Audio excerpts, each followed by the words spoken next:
Ads లేకుండా latest episodes చూడండి.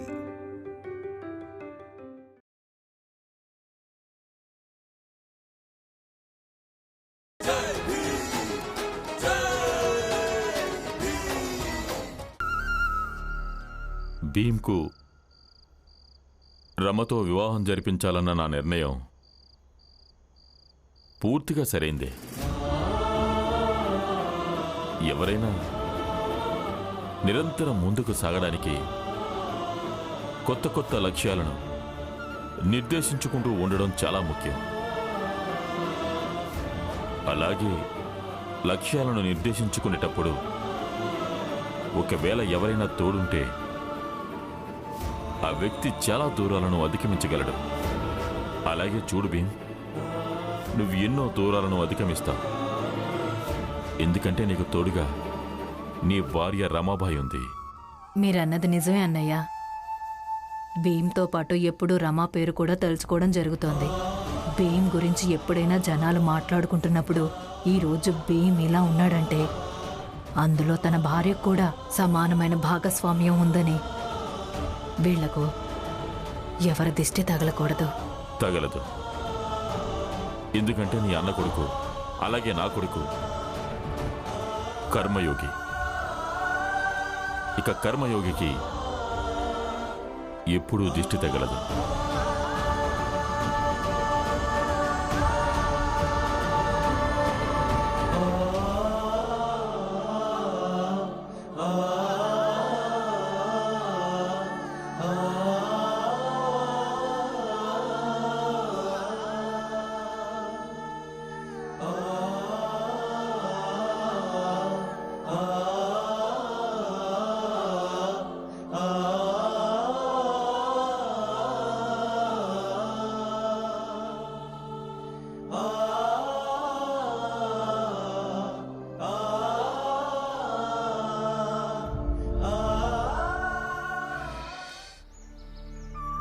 భీమ్, భీమ్, భీమ్ త్వరగా బయటికి రా. భీమ్, ఏమైంది? చెప్తాను. ఏమైంది బాబాయ్? చూడు భీమ్, ఈ రోజు అన్నిటికన్నా పెద్ద శుభవార్త. ఈ రోజు మనకున్న ఇద్దరు శత్రువుల లెక్క తేలిపోయింది. నరోత్తం జోషి లండన్ పారిపోయాడట. ఇక ప్రచండ దేవును పోలీసులు అరెస్ట్ చేశారు.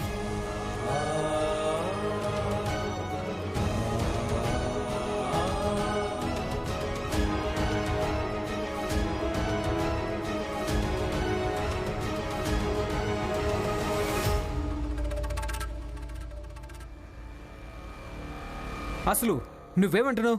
అంటే నిజమేనా? నేను చెప్పింది నిజమేనన్నా. ప్రచండ దేవును పోలీసులు తాడుతో కట్టి లాక్కుపోతున్నారన్నా. నేను నా కళ్ళారా చూశాను. ఏ నందు, అబద్ధాలు చెప్పొద్దు. అరే, ప్రచండ దేవ్ ఇంకా నరోత్తం జోషి సమాజానికి తల్లిదండ్రులు లాంటి వాళ్ళు. అలాంటి వాళ్ళని పోలీసులు ఊరికే పట్టుకుని తీసుకెళ్తారా? అది సాధ్యమే కాదు. హితేష్ అన్న, ఒక్క విషయం బాగా అర్థం చేసుకోండి. చట్టం కంటే ఎవరో పెద్దవాళ్ళు కాదు. అవునా భీమరావు? మీరు చెప్పింది నిజమే బాబాయ్. ఇక ఒకవేళ నిజంగానే పోలీసులు ప్రచండ దేవుని పట్టుకుని తీసుకెళ్తారంటే అది చట్టానికి అన్నింటికంటే పెద్ద గెలుపు అవుతుంది.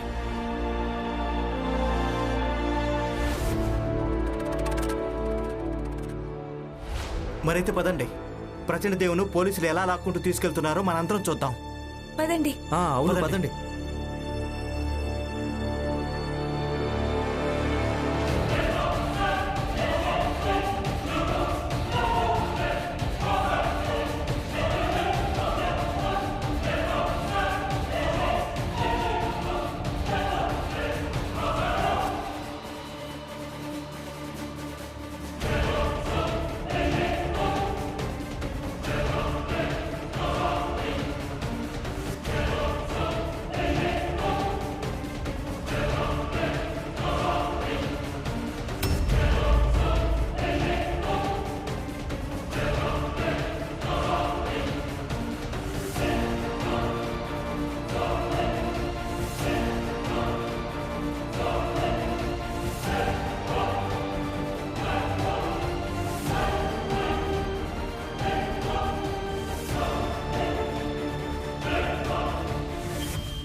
భీమ్రావ్, నాకు ఇలాంటి పరిస్థితి నీ కారణంగానే కలిగింది. ఎవరైతే నాకు గౌరవం నమస్కారం పెట్టేవాళ్ళు ఈరోజు వాళ్లే తూతు అంటున్నారు. నేను ఈ అవమానాన్ని అలాగే నా పరువు పోవడం ఎప్పటికీ మర్చిపోలేను భీమ్రావ్. ఆగండి.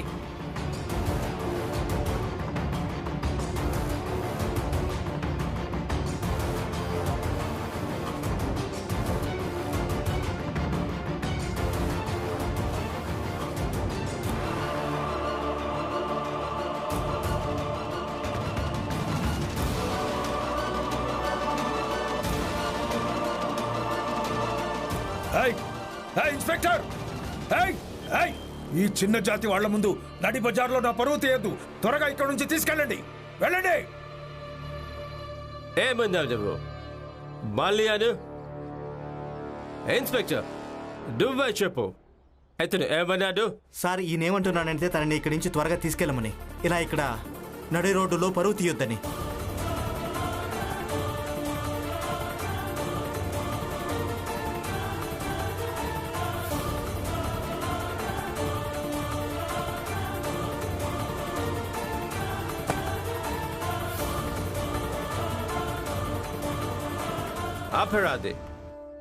అపరాధికి ఎలాంటి పరువు ఉండదు. నువ్వు ఒక అపరాధివి, సమాజానికి అపరాధివి. ఇతను జాగ్రత్తగా చూడండి. తిరుగు.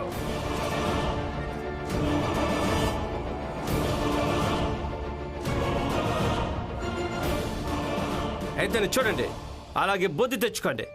ఇక్కడి నుంచి ఎవరిని ఇబ్బంది పెట్టకూడదు. కావాలంటే వాళ్ళు చిన్న జాతి వాళ్ళైనా సరే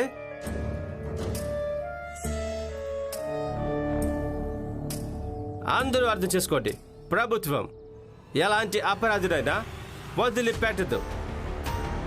అందుకే సమాజంలో అందరూ సభ్యంగా ఉండండి, అలాగే ఒకరికొకరు సహాయం చేసుకోండి.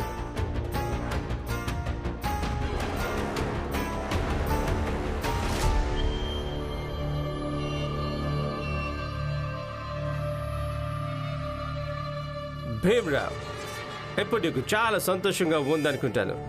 ప్రచండ దేవుడు మేమిప్పుడు అరెస్ట్ చేశాం కదా. ఇక నరోత్తం లండన్ పారిపోయాడు.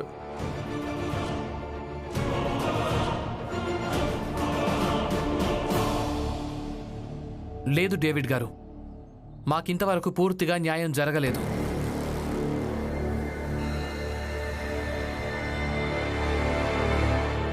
ఇప్పుడు ఏదైతే జరుగుతోందో ఇది కేవలం సగం న్యాయమే.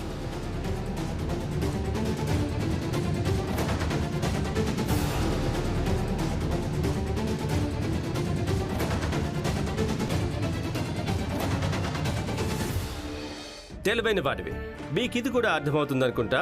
అప్పుడప్పుడు మనల్ని మనం కాపాడుకోవడం కోసం ఇలా కూడా చేయాల్సి వస్తుందని. ఎవరి దగ్గర అధికారం ఉంటుందో తనే డిసైడ్ చేస్తాడు న్యాయం ఎప్పుడు ఎవరికి ఎలా ఇవ్వడం మంచిదనేది. అదే అంటున్నాను డేవిడ్ గారు, ఇది సగం సగం న్యాయమే. ఇక ఈ న్యాయం ఎందుకు న్యాయం కాదు అంటే, ఎందుకంటే ఇది ఒకరి కుట్ర కాబట్టి. న్యాయం ఎప్పుడవుతుందంటే ప్రతి ఒక్కరి స్వార్థానికి అతీతంగా ఉన్నప్పుడు.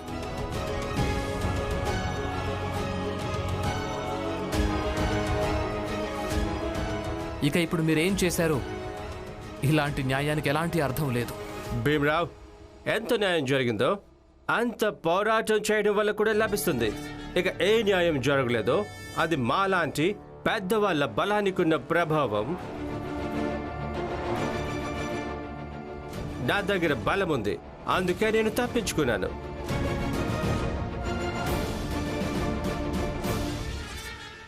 బహుశా మనం కలవడం ఏదో చివరిసారి అనుకుంటా. ఈ చివరి కలయిక నీకు గుర్తు చేస్తూ ఉంటుంది, ఎవరి దగ్గర అధికారం ఉంటుందో వాళ్ళు తమకు నచ్చినట్టుగా న్యాయంతో ఆడుకోవచ్చు. ఇలాగే జరుగుతూ వస్తుంది, ఇక ముందు కూడా జరుగుతుంది, ఎప్పటికీ శాశ్వతంగా.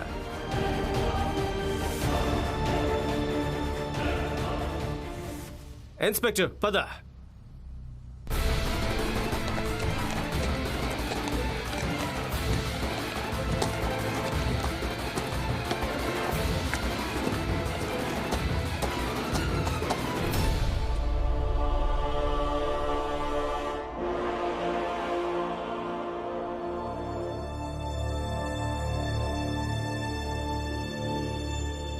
లేదు, ఇప్పుడు ఏదైతే జరుగుతోందో అది ఒప్పు కానే కాదు.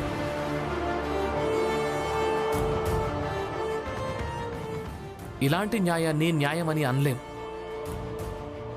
శతాబ్దాలుగా ఇదే జరుగుతూ వస్తోంది. ఎవరి దగ్గర అధికారం ఉందో, ఎవరి దగ్గర డబ్బుందో వాళ్ళు ప్రతిసారి న్యాయాన్ని బానిసను చేసి తమ దగ్గర ఉంచుకోలేరు కదా. అంతేకాదు, ఇలాంటి న్యాయానికి ఎలాంటి అర్థం కూడా ఉండదు. ఏదేదైనా కానీ ఈరోజు మనం వేడుక చేసుకోవడం మంచిది.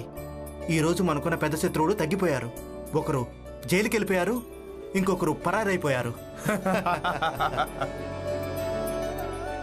అవును, ఈ విషయంలో అయితే వేడుక జరిపి తీరాల్సిందే. వద్దు, నాకనిపించటం లేదు మనం ఈ విషయంలో వేడుక చేసుకోవడం మంచిదని.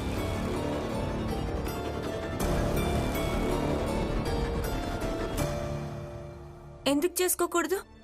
ఖచ్చితంగా చేసుకోవాలి. ఏ విషయంలో వేడుక చేసుకుంటావు రామా?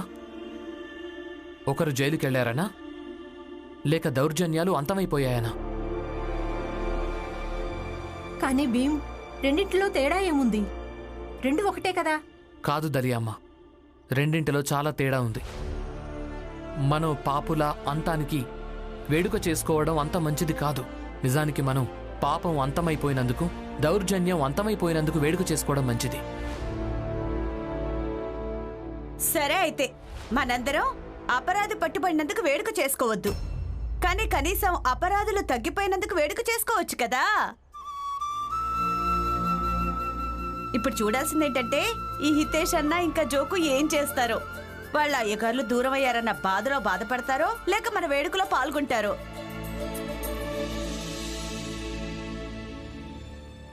అదేంటి, మేము మరీ అంత చెడ్డవాళ్ళమేమీ కాదు. మేము మన జాతి వాళ్ళ శత్రువులు అంతమైనందుకు వేడుక చేసుకోకపోవడానికి చేసుకుందాం. ఏమంటావు జోకు? అలాగే మనమందరం చేసుకుందాం, వేడుక చేసుకుందాం. ఇక వేడుకలకు ఏర్పాట్లు మొదలు పెట్టండి. ఈరోజు మన జాతి గెలిచింది. వినండి వినండి వినండి వినండి వినండి వినండి మన పెద్ద జాతి ఓడిపోయింది. అందుకే పెద్ద జాతి వాళ్ళు ఈరోజు సభ ఏర్పాటు చేస్తున్నారు. ఈరోజు రాత్రి సభ జరుగుతుంది. మనమందరం వెళ్ళి తీరాలి. మీరందరూ రావాలి. వినండి వినండి.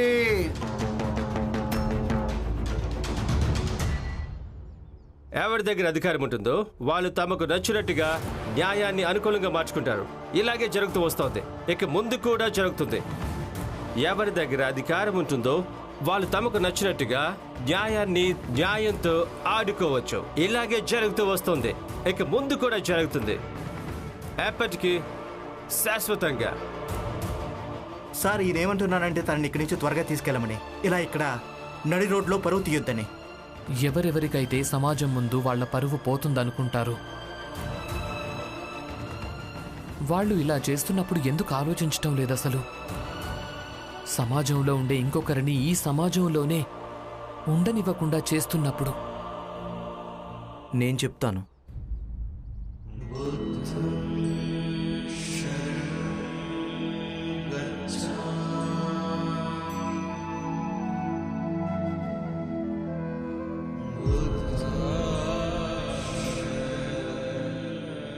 సమతుల్యత. జీవితంలో అన్నిటికంటే ముఖ్యమైనది సమతుల్యత. మన భావాల విషయంలో సమతుల్యత. ఇక అన్నిటికంటే సమతుల్యత ఎందులో ముఖ్యమంటే మన ఆలోచనల్లో సమతుల్యత. ఏ వ్యక్తి సమాజంలో తన ప్రతిష్ట విషయంలో కఠినంగా ఉంటాడో ఆ వ్యక్తి సమాజంలో ఇంకొకరిని ఉండనివ్వాలని కోరుకోడు. ఏ వ్యక్తి తన రక్షణను కోరుకుంటాడో తను ఇతరుల జీవిత అస్తిత్వంపైనే వేలెత్తి చూపిస్తాడు.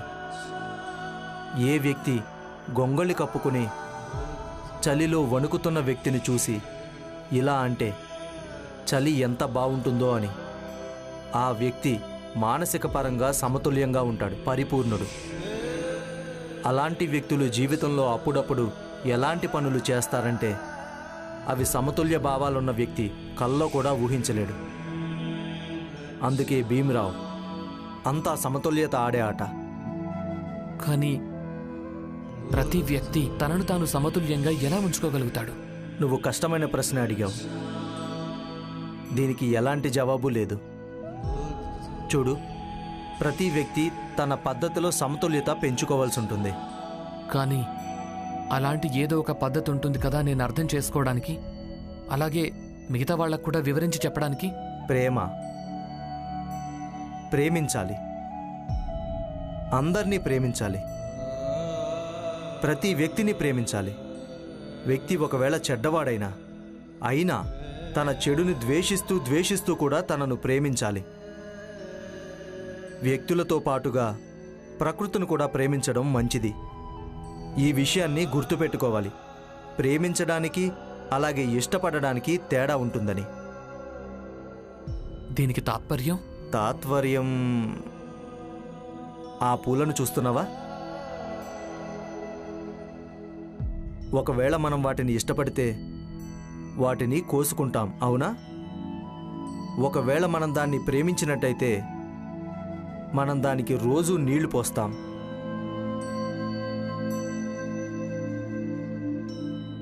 ఇదే తేడా ప్రేమించడానికి అలాగే ఇష్టపడడానికి. అందుకే ఇష్టం కాదు, ప్రేమించు అందర్నీ. ప్రేమే సమతుల్యతను తీసుకొస్తుంది. మనిషికి మధ్య సమతుల్యతని, మనసుకి సమతుల్యత, పగలుకి రాత్రికి ఇదే సమతుల్యత తీసుకొస్తుంది.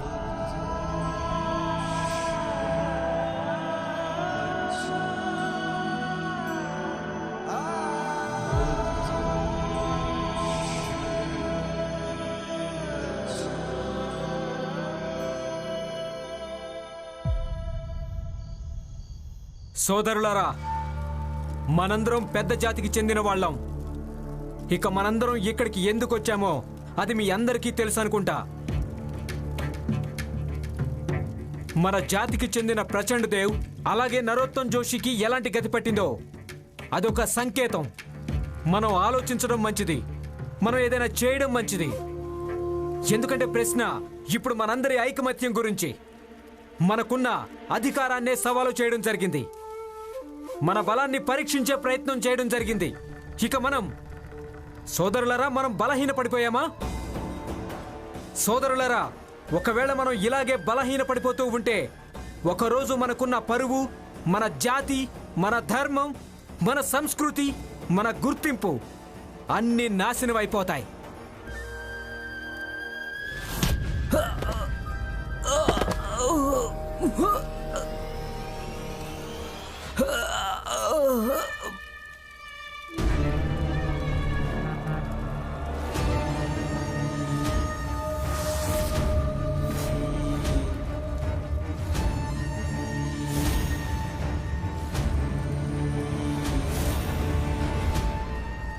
రాయితో ఎందుకు కొట్టావు? ఎందుకంటే ఆ వ్యక్తి మన జాతిని, మన ధర్మాన్ని, మన సంస్కృతిని, మన పరువు నాశనం అయిపోతుందంటున్నాడు. వేల సంవత్సరాల నుంచి మన పెద్ద జాతి వాళ్ళు శ్రేష్ఠులే, అలాగే శ్రేష్ఠులుగానే ఉంటారు. ఇక ఎవరైతే మనల్ని తక్కువ అంచనా వేసే ప్రయత్నం చేస్తే నేను ఇదే విధంగా వాడి తల మీద రాయితో కొడుతూనే ఉంటాను. ఇంతకీ ఎవరు మీరు? చెప్తాను, వెళ్ళెక్కడి నుంచే.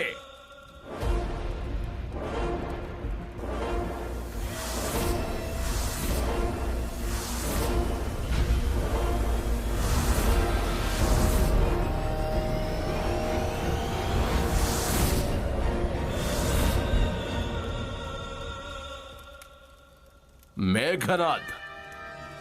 అరే, ఈయన చౌపాటీలో ఉండే మేఘనాథ్ గారు చిన్న జాతికి శత్రువు. ఈయన నమ్మకం ఏంటంటే ప్రపంచాన్ని పెద్దవాళ్లే నడిపించగలరని, అలాగే పెద్ద జాతి వాళ్లే నడిపించాలని. చాలా ప్రమాదకరమైన వ్యక్తి. ఈయన భయంతో ఈయన వీధిలోకి చిన్న జాతి వాళ్ళు అడుగు పెట్టడానికే వణికిపోతారు. నేనదే మేఘనాథ్ని.